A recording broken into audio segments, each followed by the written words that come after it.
आज मैं जाने वाला हूँ ऐसी जगह जहाँ धागा बांधने से मन्नत पूरी होती है। आज सुबह सुबह मैंने किए खेतों का निरीक्षण, क्योंकि यहाँ पर मुझे सोयाबीन को देखना भी बहुत जरूरी था। मैं निकल जाता हूँ घर से तितरोत के लिए, क्योंकि अपने घर पर काम चल रहा था, तो मुझे सीमेंट का कट्टा लाना बहुत जरूरी था। तो बड़ खाबड़ रस्तों से होकर अपने चप्पल को देखते हुए मैं चल देता हूँ तितरोत की ओर। मैंने करवाई दाढ़ी करवाने के बाद मैं आ जाता हूँ सेठ जी की दुकान के यहाँ पर, और मैंने 2 सीमेंट की कट्टी रख ली और बाय बाय करते हम निकल चुके हैं घर की ओर। और डायरेक्ट हाईवे वाले रास्ते होकर हम अपने गाँव में चले जाते। गाँव में आने के बाद अपने वाड़े पर आ जाते। वाड़े पर आने के बाद हमने कट्टे रख दिए और छत पे आ जाते, जहाँ लगभग काम पूरा होने वाला था। मिस्त्री चाय का लुत्फ उठाए कुछ मस्ती इनके साथ करके मैं नहा धोकर निकल जाता हूँ अंबाजी धाम निपानिया के लिए, क्योंकि वहाँ ऐसा माना जाता है कि यहाँ सिर्फ धागा बांधने से आपकी अर्जी पूरी हो जाती है। और मेरे गांव करनाली जागीर से अंबाजी धाम निपानिया मात्र 39 किलोमीटर की दूरी पर है। तीनों भाई तैयार होकर सीतामऊ होकर हम निकल जाते हैं अंबाजी धाम के लिए। और मेरी चप्पल टूट गई थी तो मैंने चप्पल पहनी। चप्पल पहनने के बाद मैं लदुना चौराहे होकर डायरेक्ट अंबाजी धाम के लिए निकल जाता हूँ। साकतली में बारिश होने के कारण हम रुक जाते हैं और वापस से तीनों भाई चल देते हैं।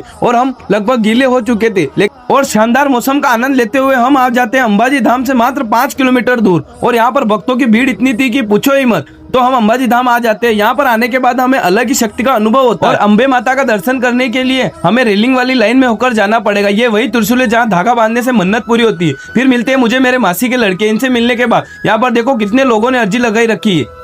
और हमने वहाँ पर चुनर यात्रा भी देखी थी, जो आज दिन की 11वीं चुनर यात्रा थी। और हम चल देते घर के लिए। बाय, मिलते हैं नेक्स्ट व्लॉग में। धन्यवाद।